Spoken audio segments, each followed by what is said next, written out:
Manipur State Sumang Lila Council na chahi khudingi pipa ipo yaima award chahi asigi oina saknairaba artist Narendra Ningombada piragani haina Manipur State Sumang Lila Council ki Lifetime General Secretary Sangeet Natak Academy Award di Saugrakpam Hemantana Fongdorakli ngarang Manipur State Sumang Lila Council ki office da pangthokpa paugi mifam amada wafam asi fongdokluduna mahakna makhata na hai chahi khudingi Manipur State Sumang Lila Council na sinduna April 12 khudingi Sumang Lila Day pangthoktuna lakpakum chahi asigi oinasu hayeng pangthoklagani Thorom adugi saruk ama oina saknairaba artist Narendra Ningombada Iboyaima Award khudol tamduna ikai khumnaba utlagani COVID-19 laichit ki matungda haujik Manipurda thokliba irang asina maram oiraga Sumang Lila asi yamna sontharure adubu haujik Sumang Lila gi artist singna lila khara chatpa hongnarakle masi yamna faba khudam amani Artist sing asi mathau tawhandrabade sinfam hongkhiba yabagi fibamda laklamlabani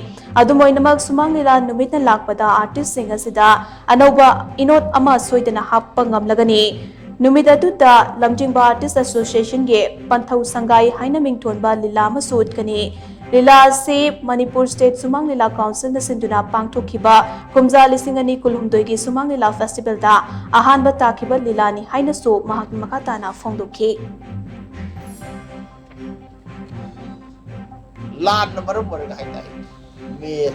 third agi thokiba thongdok to maduna maram maraka da sana ba yada dana leida sum charo da si bobo sana ba yada dana leime se akoi na fast hour lilani aduna lem na mangan ni de sanau aduna sana na ji reaction yam kan tori adu da best production ta khaba ji gre lila se amon na utpa gi tanja se sumang la ni se da akoi lomina na gi tanja lei maram aduna asigumba sumang la gi tamakta Anoba tanik na sugat sargliba koi sugat sargliba koi yening gi pause koi miam da press meet antang torkan da lanthuk si na president habi makapona secretary na usung gi management committee na habi makapona aina press lanthuk sabani aduga numedas da sumang lagi dailiba uji nupa kangluki nupi kangluki dilaroi sing amat tak tiak tana asigum basi yaubiu